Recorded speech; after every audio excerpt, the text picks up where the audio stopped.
Zombie apocalypse.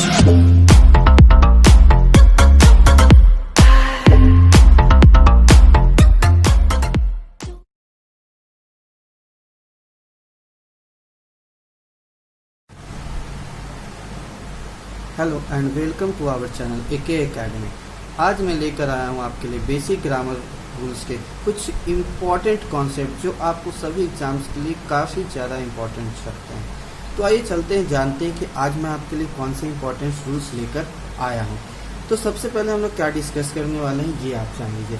आज हम पढ़ने वाले हैं सेंटेंस के बारे में, क्योंकि किसी भी कम्पिटिटिव एग्जाम में आप बैठते हो तो सबसे पहले जो सेंटेंसेस दिए हुए थे एरर वगैरह या फिर और भी जो चीज़ें रहती हैं एग्जाम्स में, तो उसमें आपने देखा होगा कि सब्जेक्ट्स वगैरह से काफ़ी ज़्यादा रिलेटेड करते हैं वर्ब वगैरह एरर्स वगैरह में, और नाउन प्रोनाउन ये सारी चीज़ें। तो आज मैं सबसे पहले आपको सेंटेंस के बारे में बताने वाला हूँ कि सेंटेंस में हम लोग पढ़ने वाले क्या क्या है, कौन कौन सी चीज़ें हम लोग इसमें जानेंगे। तो सबसे पहला जो टर्म है आपका वो सेंटेंस पे है। सेंटेंस अगर डेफिनेशन के तर्ज पे देखा जाए, डेफिनेशन अगर बतलाई जाए तो कहा जाता है कि सेंटेंस क्या है। इसे हम कहते हैं कि group of words which gives a complete meaning, जो हमें कंप्लीट सेंस प्रोवाइड करता है। ये वर्ड्स का एक ग्रुप होता है जो क्या क्या करता है, हमें एक मीनिंग बतलाता है, और उसे ही हम क्या करते हैं, सेंटेंस कहते हैं।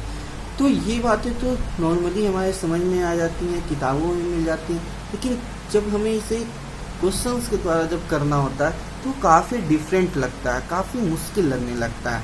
बुक्स में पढ़ लेते हैं हम लोग, रिवाइज भी करते हैं, तो भी जब क्वेश्चंस टच करने की बात होती है तो थोड़ी टफनेस आ जाती है। तो चलिए आज आपकी इस टफनेस को मैं दूर कर देता हूँ। हम लोग सेंटेंस के जब पढ़ते हैं तो कोई भी व्यक्ति यही बतलाते हैं कि सेंटेंस का जो यूनिवर्सल स्ट्रक्चर होता है उसमें होते हैं सब्जेक्ट होते हैं, वर्ब होते हैं, ऑब्जेक्ट होते हैं और कंप्लीमेंट होते हैं। ये यूनिवर्सल स्ट्रक्चर दिया जाता है, जिसमें बतलाया जाता है कि ये जो सेंटेंस है उसके अंदर ये सभी चीज़ें मौजूद होती हैं। और वर्ब में भी आपको दो तरह की चीज़ें देखने को मिलेंगी। एक होगा इसमें वर्ब हेल्प, एक में एक स्ट्रक्चर जो देखने को मिलेगी उसमें हेल्पिंग वर्ब की मौजूदगी होती है, उसमें हेल्पिंग वर्ब की मौजूदगी होती है। और एक जो वर्ब देखने को मिलेगा उसमें हेल्पिंग वर्ब ना के मेन वर्ब भी वहाँ पर हेल्पिंग वर्ब के रूप में यूज किया जाता है, जो कि अलग अलग वर्ब के फॉर्म्स होते हैं जिनका हम लोग इस्तेमाल करते हैं। तो आज हम लोग सबसे पहले जानेंगे सब्जेक्ट के बारे में कि सब्जेक्ट है क्या, सब्जेक्ट क्या है, ऑब्जेक्ट क्या है और कंप्लीमेंट क्या है। वर्ब हम लोग उसे भी जानेंगे और वर्ब से इम्पॉर्टेंट टर्म्स को भी हम लोग पढ़ेंगे।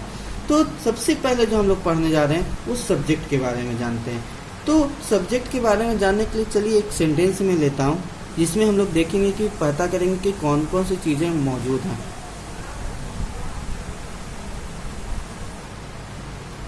जैसे आई एम बीटिंग यू, अगर इसमें कहा जाए तो आप सेंटेंस किसे बतलाएंगे? अगर सेंटेंस कहा जाए तो आप इजीली वे में किसे सेंटेंस बोलेंगे? अगर आपको सेंटेंस इसमें कहा जाए खोजने के लिए तो आप इन सेंटेंस में अगर सब्जेक्ट्स वगैरह खोजने के लिए कहा जाए तो आप किसे खोजेंगे? तो आप सबसे पहले बतलाओगे कि आई क्या है, सब्जेक्ट है। ये एक सिंपल सा सेंटेंस था, इसलिए आपने बता दिया कि ये सब्जेक्ट है। अगर कहा जाए वर्ब तो इसको आप लोग बताओगे कि हेल्पिंग वर्ब है। हम लोग भी जानते हैं ये आपका क्या है, हेल्पिंग वर्ब है। ये आपके क्या हुए, मेन वर्ब हुए। और ये जो आपका यू हुआ, ये हुआ आपका ऑब्जेक्ट, जिसके बारे में आज हम लोग जानने वाले हैं। ऐसे तो ऑब्जेक्ट और कॉम्प्लीमेंट में काफ़ी हद तक सिमिलरिटी देखने को मिलती है, थ्योरीज भी पढ़ते हैं, लेकिन उतनी क्लियरिटी नहीं आती कि इस ऑब्जेक्ट किसे कहेंगे और कॉम्प्लीमेंट किसको कहेंगे। सब्जेक्ट तो बेसिकली हम लोग फाइंड आउट भी कर लेते हैं, लेकिन ऑब्जेक्ट वाले में काफ़ी ज़्यादा दिक्कतें आती हैं ऑब्जेक्ट और कॉम्प्लीमेंट में, जिसे आज हम पूरी तरीके से जान लेंगे कि कैसे हम उसको क्लियर कर सकते हैं उन डाउट्स को। तो चल के लेके चलते हैं। इस सेंटेंस में तो आपको सब्जेक्ट भी मिल गया, आपको हेल्पिंग वर्ब भी दिख गया, मेन वर्ब भी दिख गया, ऑब्जेक्ट भी दिख गया। अब एक नेक्स्ट क्वेश्चन मैं आपसे आस्क करता हूँ, देखते हैं उसमें आप क्या उसे फाइंड कर पाते हैं या नहीं। तो चलते हैं नेक्स्ट क्वेश्चन की ओर। अगर ये क्वेश्चन अगर मैं देता हूँ आपको तो उसमें क्या आप बता सकते हैं? एक बार देख लीजिए, ये क्वेश्चन है आपका, द रेट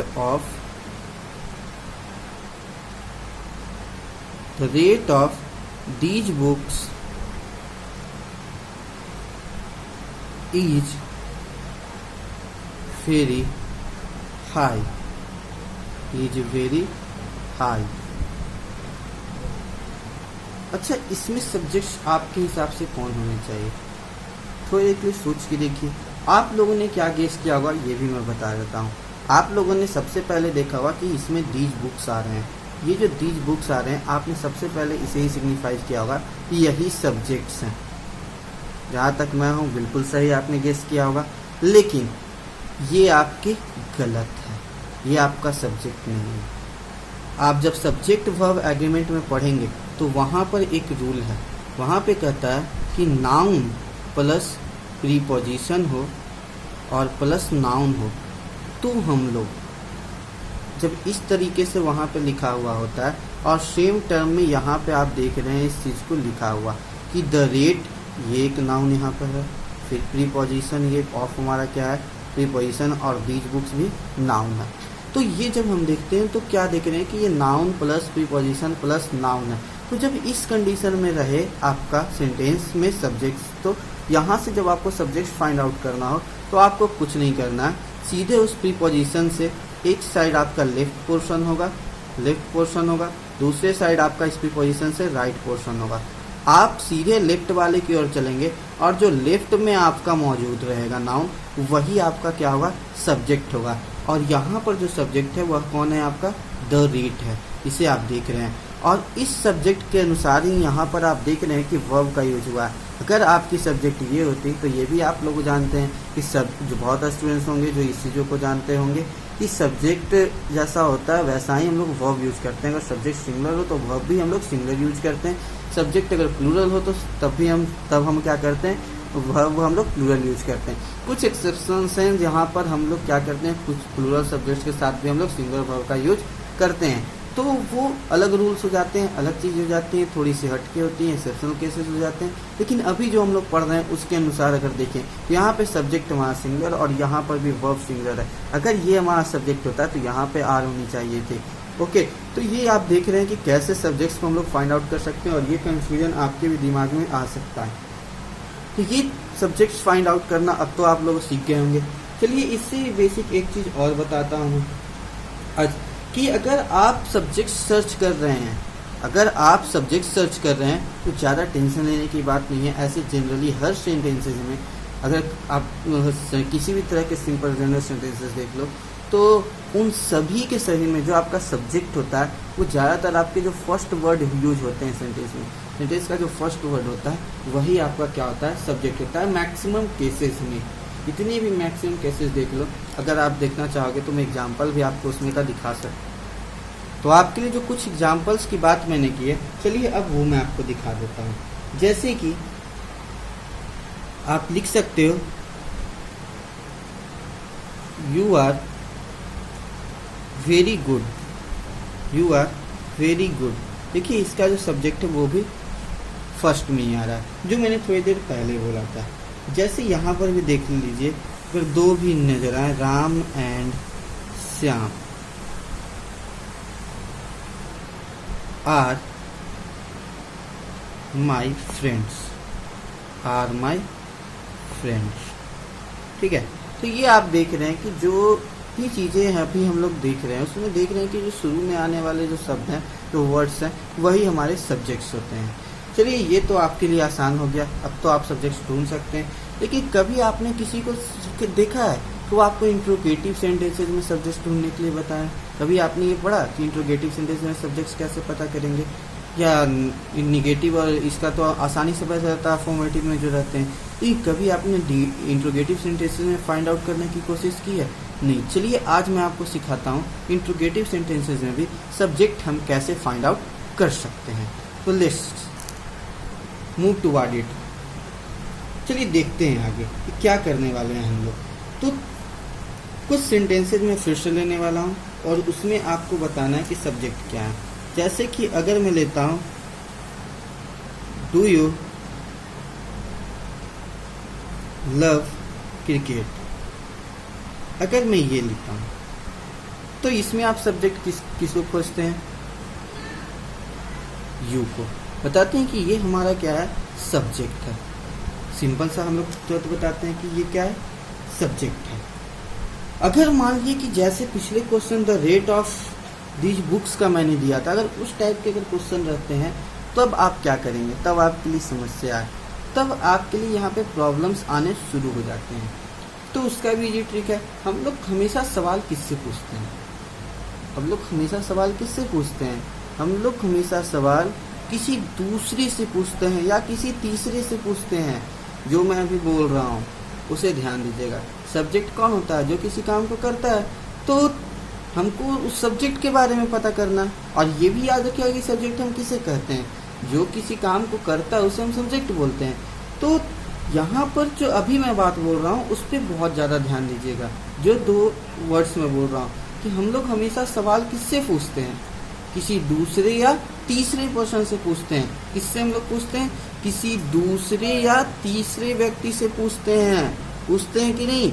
तो चलिए देखते हैं। यहाँ पर भी जब हम सेंटेंस लिखते हैं तो देखिए हमारा सब्जेक्ट जो है वो दूसरे नंबर में आ रहा है कि नहीं आ रहा है? तो इंट्रोगेटिव सेंटेंसेस में जब भी आपको सब्जेक्ट ढूंढना हो तो ये जरूर ध्यान दिया कि सेंटेंस में दूसरे या तीसरे नंबर पे आने वाले सब्जेक्ट्स वर्ड्स जो होंगे वो क्या होंगे? आपके सब्जेक्ट्स होंगे। ये यस नो वाला आपका इंट्रोगेटिव सेंटेंसेस था तो इसमें सेकंड नंबर पे आया। लेकिन अगर यही हम लिख दे देते हैं कि वाई, सेम क्वेश्चन सिर्फ वाई इसमें ऐड कर देते हैं, why do you love cricket, then you find that the subject on the 3rd place. देख रहे हैं कि आप सब्जेक्ट कहाँ पा रहे हैं? 3rd नंबर पे पा रहे हैं। तो आज जहाँ तक मुझे लगता है कि आपने सब्जेक्ट्स के बारे में सीख लिया। यहाँ तक किसी भी स्टूडेंट्स को समझने में कोई भी परेशानी नहीं आई होगी और आगे भी उनको क्वेश्चंस को सॉल्व करने में ऐसी समस्या नहीं आने वाली है जहाँ पर उनको सब्जेक्ट्स खोजने की ज़रूरत पड़े और ना मिले। तो चलिए देखते हैं। अब इसके आगे मैं लेके चलता हूँ आपको कॉम्प्लीमेंट पे और ऑब्जेक्ट्स पे। अब अगर ऑब्जेक्ट की बात की जाए तो ऑब्जेक्ट हम किसे कहते हैं? अब हम बात करते हैं ऑब्जेक्ट के बारे में कि ये ऑब्जेक्ट्स हैं क्या, जिसके बारे में हम इतनी देर से टसल कर रहे हैं। मैंने शुरुआत में बोला कि ऑब्जेक्ट और कॉम्प्लीमेंट के बारे में जब हम पढ़ते हैं तो थोड़ा डिस्टर्ब हो जाते हैं। तो चलिए देखते हैं कि वो क्या चीज़ें हैं। ऐसे तो अगर कहा जाए तो ऑब्जेक्ट हम किसे कहते हैं? जिसपे वर्ब का इफेक्ट पड़ता है। जिसपे वर्ब का क्या होता है? इफेक्ट पड़ता है। मतलब क्रिया का फल जिसपे पड़ता है, प्रभाव जिसपे पड़ता है, उसे हम क्या कहते हैं? ऑब्जेक्ट कहते हैं। ये बात बिल्कुल याद रखिएगा। ये आपको हमेशा ऑब्जेक्ट और कॉम्प्लीमेंट में डिफरेंस करने में मदद करेगी। जैसे एक क्वेश्चन में लेता हूँ कि I am reading a book. ठीक है, ये आपकी फर्स्ट क्वेश्चन है। I am reading a book. ठीक है, अगर इसमें देखा जाए तो सब्जेक्ट्स तो हम लोग सबसे पहले खोज लेते हैं। अगर कहा जाए तो इसमें सब्जेक्ट्स हम लोग सबसे पहले खोज लेंगे। भाई सब्जेक्ट हमारा ये है, ये हमारे वर्ब हैं, ये हेल्पिंग वर्ब हैं, ये हमारे मेन वर्ब हैं। अब इस मेन वर्ब को नहीं कह सकते, वर्ब का 4th फॉर्म है ये, लेकिन हमारा जो मुख्य क्रिया है इसमें मेन जो वर्ब है जो एक्शन में आ रहा है वो रीडिंग है। तो इसका इफेक्ट किस पे पड़ रहा है? इस बुक पे पड़ रहा है। तो ये बुक क्या हुआ? हमारा ऑब्जेक्ट हुआ। ठीक है, तो कॉम्प्लीमेंट किसे कहेंगे? सेंटेंस में फिर कॉम्प्लीमेंट किधर नजर आता है? तो कॉम्प्लीमेंट के बारे में कहते हैं कि वो एक पूरक के तौर पर होता है। सेंटेंस में क्या होता है? एक पूरक के तौर पे, और उसका जो काम होता है वो इंफॉर्मेशन देना होता है।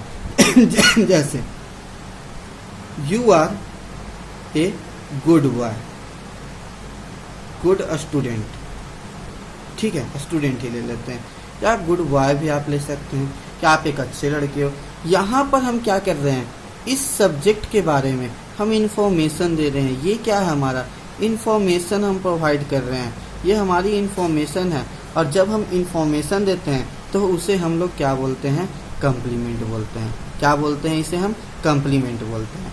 मतलब जब वो सेंटेंस में वैसे वर्ड ऐड हो जो कि क्या करें, किस सब्जेक्ट के बारे में क्या करें, इंफॉर्मेशन देते हैं, उसे हम क्या कहते हैं? कॉम्प्लीमेंट बोलते हैं। और क्रिया का फल जिस पर पड़ता है उसे हम ऑब्जेक्ट बोलते हैं। तो चलिए कुछ सेंटेंसेस लेके देखते हैं और पता करते हैं कि उसमें सब्जेक्ट और कॉम्प्लीमेंट क्या है। अब आप सोच रहे हैं कि ये क्या चल रहा है, तो चलिए देखते हैं कुछ क्वेश्चंस के बाद आपको कॉम्प्लीमेंट का जो डाउट है वो और भी ज़्यादा क्लियर होने वाला है। ऑब्जेक्ट और कॉम्प्लीमेंट से रिलेटेड जितने भी डाउट्स हैं अभी आपके, ये तो मैंने सिर्फ एक एग्जाम्पल के तौर पर दिखलाया कि सेंटेंस में कहाँ पर ऑब्जेक्ट्स होते हैं, कहाँ पर कॉम्प्लीमेंट्स होते हैं। लेकिन अब जो मैं दिखाने जा रहा हूँ उसमें आपको क्वेश्चंस के हिसाब से आप ज़्यादा बेटर वे में ये समझ पाएंगे कि कहाँ पर ऑब्जेक्ट है और कहाँ पर कॉम्प्लीमेंट है। तो लेट्स मूव टुवर्ड्स इट। चलिए देखते हैं, कुछ क्वेश्चंस लेते हैं आपके लिए। जैसे फर्स्ट क्वेश्चन मैंने लिया है, I am a cricket player. Next question मैं एक सेंटेंस लेता हूं,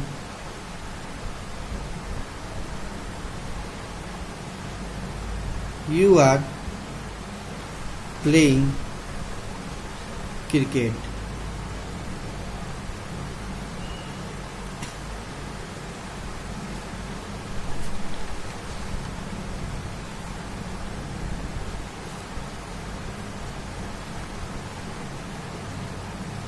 ये दो सेंटेंसेस आप देख रहे होंगे यहाँ पर। ये दो सेंटेंसेस में आप गौर करके देखिए। अगर इसमें आपको सब्जेक्ट पता चलता है, वर्ब पता चलता है, ऑब्जेक्ट्स पता चलते हैं और कॉम्प्लीमेंट्स पता चलते हैं, तो आप अपनी गेस कीजिए। और अब मैं बताऊंगा कि इसमें क्या है, तक आपने इसमें गेस कर लिया होगा, क्योंकि जितनी भी बातें आपने सीखी हैं उससे आपको काफ़ी हद तक अब तक का रिजल्ट मिल चुका होगा। तो आप एक चीज़ गौर करिए, ये आपका फर्स्ट नंबर का सेंटेंस है और ये आपका सेकेंड नंबर का सेंटेंस है। इन दोनों सेंटेंसेस में एक चीज़ गौर कीजिए, इसमें ये इंसान जो है वो बतला रहा है, या मुझे मान लीजिए, आई मतलब मैं, मुझे मान लीजिए I am a cricket player. मैं यहाँ पे क्या बतला रहा हूँ कि मैं कौन हूँ, एक क्रिकेट प्लेयर हूँ।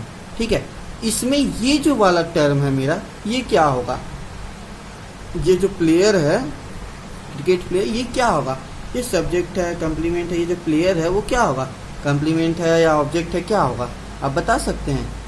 आप गेस कीजिए कि क्या हो सकता है। चलिए बता देते हैं हमें, ये आपका कम्प्लीमेंट है। क्यों कम्प्लीमेंट है ये भी जान लेते हैं। मैंने कहा था थोड़ी देर पहले कि वर्ब का इफेक्ट जिस पे पड़ता है, वर्ब का इफेक्ट जिस पे पड़ता है उसे हम लोग ऑब्जेक्ट कहते हैं। यहाँ पर देखिए, यहाँ पर कोई ऐसा वर्ब नहीं यूज किया गया है जिसका इफेक्ट इस प्लेयर पे पड़े, बल्कि ये क्या कर रहा है, इंफॉर्मेशन दे रहा है सेंटेंस में।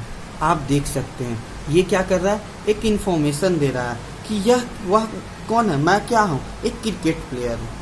मैंने क्या बोला कि मैं I am a cricket player, means मैं क्या हूँ, एक क्रिकेट प्लेयर हूँ। लेकिन यहाँ पर कह रहे हैं कि यू आर प्लेइंग क्रिकेट, मैं क्या कर रहा हूँ, ये देखिए, ये प्लेइंग जो है ये एक वर्ब है और वर्ब का इफेक्ट इस पे पड़ रहा है। यहाँ पर ये क्रिकेट क्या हो जाएगा, ऑब्जेक्ट हो जाएगा। अगर वर्ब का इफेक्ट पड़ जाता है तो वो क्या हो जाएगा, आने वाला जो वर्ड है उसके बाद वो आपका ऑब्जेक्ट हो जाएगा। लेकिन अगर वर्ब का इफेक्ट ना पड़े तो वो हमारा कम्प्लीमेंट हो जाता है और वो क्या करता है, हमको इन्फॉर्मेशन देता है। जैसे माई ब्रदर, एक ये भी एग्जांपल देख लो आप लोग, my brother is a doctor. इसमें कोई वर्ब आपको दिख रहा है, नहीं दिख रहा है। इसका मतलब ये क्या है, कम्प्लीमेंट है, जो कि क्या कर रहा है, इन्फॉर्मेशन दे रहा है। किसके बारे में, ये इन्फॉर्मेशन दे रहा है, मीन्स ये क्या है, कम्प्लीमेंट है हमारा। तो कह सकते हो कि ये जो कम्प्लीमेंट है क्या कर रहा है, इन्फॉर्मेशन दे रहा है मेरे भाई के बारे में कि मेरा भाई क्या है, एक डॉक्टर है।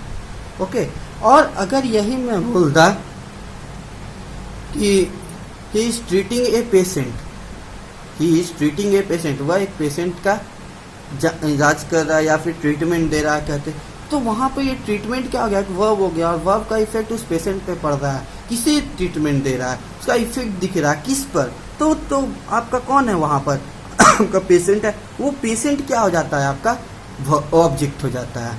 ओके, अब आप ये चीज़ सीख गए होंगे कि ऑब्जेक्ट और कॉम्प्लीमेंट में हम कैसे डिफरेंसेस कर सकते हैं। Okay, thank you. Next video में फिर मिलेंगे आगे कुछ और इस तरह के कॉन्सेप्ट्स को लेके, बेसिक रूल्स को लेके। Thanks, good bye.